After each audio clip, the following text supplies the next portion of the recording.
Hi viewers welcome to Politicos Media. ప్రస్తుతం మనం హైదరాబాద్ నగరం బంజారా హిల్స్లోని నందినగర్లో ఏదైతే కేసీఆర్ కేటీఆర్ కవిత వల్ల ఇల్లుందో ఇక్కడ ఉన్నామో, ఇక్కడైతే ప్రస్తుతం ఇందులో కేసీఆర్ అయితే లేడు, కానీ ప్రస్తుతం ఏదైతే ఈ నందినగర్లో ఉన్న నివాసం ఉందో ఇందులో కేటీఆర్ కల్వకుంట్ల కవిత ఇందులో ఉన్నారు. ఏదైతే ఆ తెలంగాణ రాష్ట్ర వ్యాప్తంగా సంచలనం సృష్టించిన ఈ ఫార్ములా రేస్ ఏదైతే ఆ కేసు ఉందో ఆ కేసులో భారీ కుంభకోణం జరిగిందని, దాదాపు 55 కోట్ల విదేశీ మారక ద్రవ్యం చేతులు మారిందని చెప్పేసి కాంగ్రెస్ ప్రభుత్వం కేటీఆర్ను ఏమనగా, తర్వాత అప్పటి ఐఏఎస్ అధికారి అరవింద్ కుమార్ను, తర్వాత అప్పటి హెచ్ఎండిఏ కమిషనరు బిఎల్ఎన్ రెడ్డిని కూడా ఏత్రిగా చేరుస్తూ కూడా కేసు ఫైల్ చేసిన విషయం మనకు తెలిసిందే. అయితే కేటీఆర్ తనను అరెస్ట్ చేయొద్దు అని చెప్పేసి క్వాష్ పిటిషన్ వేయడంతో ఆ హైకోర్టు దాదాపు ఒక 10 రోజుల వరకు కేటీఆర్ను అరెస్ట్ చేయొద్దు, దీనికి సంబంధించి తీర్పు వచ్చే వరకు కూడా కేటీఆర్ను మీరు అదుపులోకి తీసుకోవద్దని చెప్పేసి ఆ హైకోర్టు ఆదేశాలు ఇచ్చిన సంగతి మనకు తెలిసింది. అయితే తాజాగా హైకోర్టు ఏదైతే ఆ కేసు ఉందో ఇప్పుడు ఆ స్టేను కూడా ఎత్తివేసింది, మీరు ఆ విచారణ వేగవంతం చేయొచ్చు అని చెప్పేసి ఏసీబీ కూడా ఆదేశాలు జారీ చేసిన నేపథ్యంలో ఏసీబీ అధికారులు ఆల్రెడీ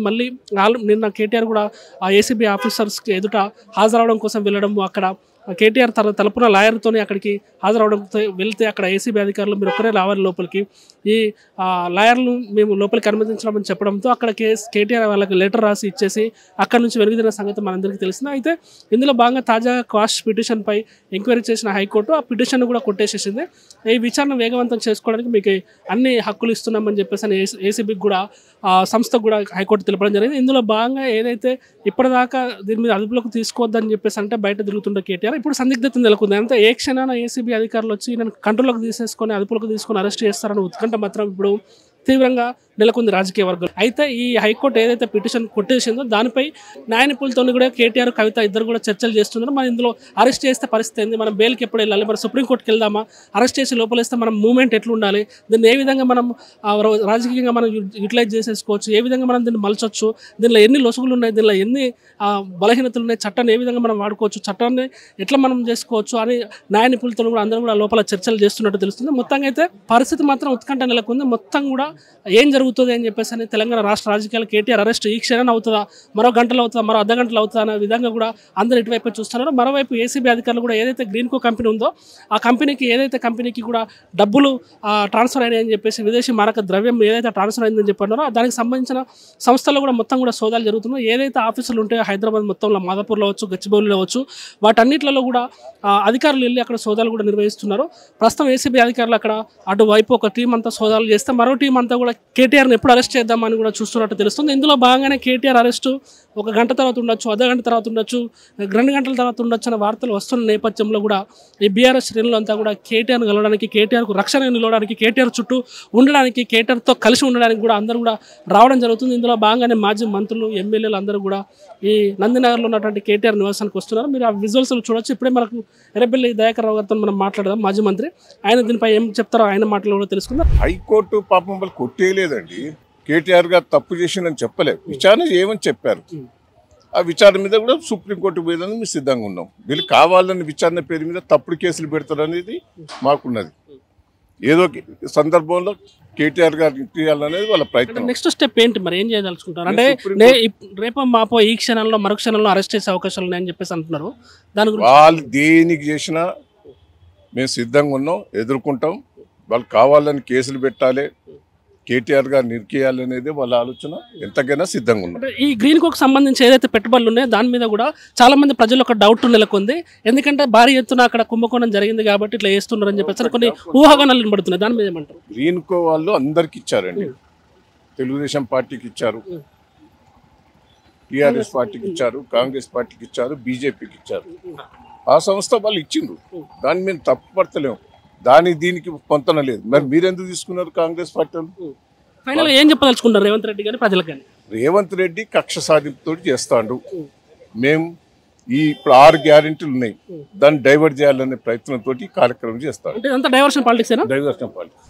అయితే కేటీఆర్ పై హైకోర్టు క్వాష్ పిటిషన్ హైకోర్టు కొట్టేయడంతో అందరూ కూడా ఇటు ముఖ్యంగా బీఆర్ఎస్ నాయకులు ఏమంటున్నారంటే ఇదంతా కూడా రాజకీయ ప్రతీకారంతో చేస్తున్నారు. ఇదంతా కూడా డైవర్షన్ పాలిటిక్స్లో భాగంగా కాంగ్రెస్ కావాలని చేస్తుంది.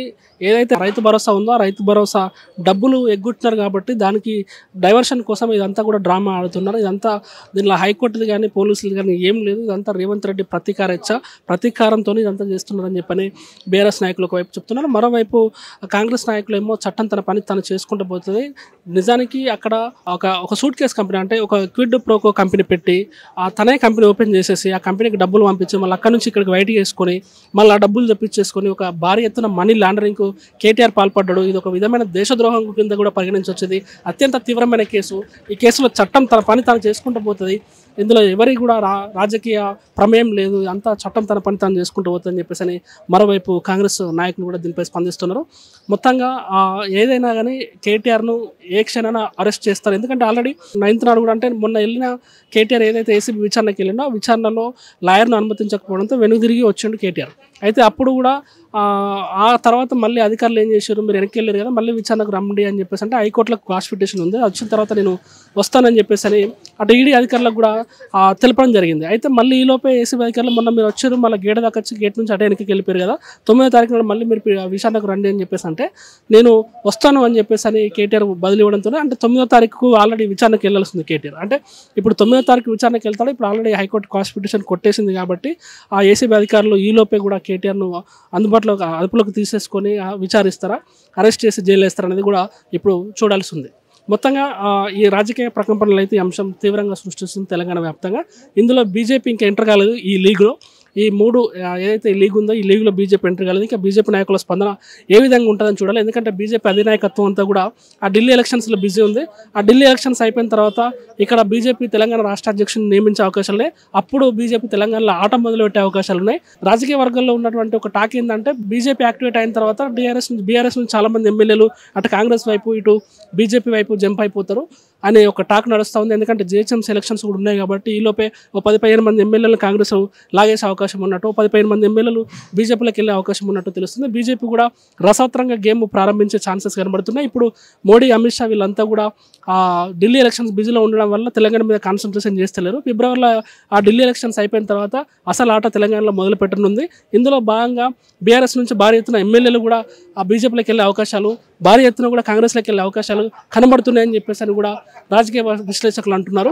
మొత్తంగా చూడాలి పరిస్థితి. అంటే ఈలోపే ఇది వచ్చింది మళ్ళీ మధ్యలో మనీ లాండరింగ్ కేసు కాబట్టి ఇక్కడ ఆల్రెడీ ఈడీ కూడా ఎంటర్ అయింది కాబట్టి ఈ అంశాన్ని బీజేపీ చేతుల్లోకి తీసుకొని రాబోయే రోజుల్లో బీజేపీ ఆడించే ఆట చూడబోతున్నాం మనము అని చెప్పేసి అని కొంతమంది రాజకీయ విశ్లేషకులు కూడా చెప్తున్నారు. మొత్తంగా ఇప్పుడు కాంగ్రెస్ వర్సెస్ బీఆర్ఎస్గా ఉన్న పరిస్థితి రాబోయే అతి కొద్ది రోజులు అంటే 1-2 monthsలో Congress versus BRS versus BJP కూడా మారనుంది. త్రిముఖ పోరుగా కూడా ఇది మారనున్నట్టు మనకు తెలుస్తుంది. ప్రస్తుతానికైతే ఈ ప్రస్తుతం మూవ్మెంట్ ఇదంతా కూడా కాంగ్రెస్ వర్సెస్ బీఆర్ఎస్గా ఉంది కాబట్టి ఇటు కాంగ్రెస్ నాయకులు కూడా చట్టం తన పని తను చేసుకుంటూ పోతుంది అంటారు. అటు బీఆర్ఎస్ నాయకులు ఏమో మీరు డైవర్షన్ పాలిటిక్స్ చేస్తున్నారు, మీరు ఎన్ని కేసులు పెట్టినా మేము భయపడేది లేదు, మేము ఎదుర్కొంటాం, మేము ముందుకు వస్తాము, మేము దీన్ని డైవర్షన్ పాలిటిక్స్ చేస్తున్నాం, మేము ఇది ప్రజల్లోకి తీసుకెళ్తామని కూడా వాళ్ళు కూడా వాళ్ళ వాణిని కూడా బలంగా వినిపించడం జరుగుతుంది. ఇది మొత్తంగా పరిస్థితి. Please subscribe to the channel and download the Politicos app from the links in the description.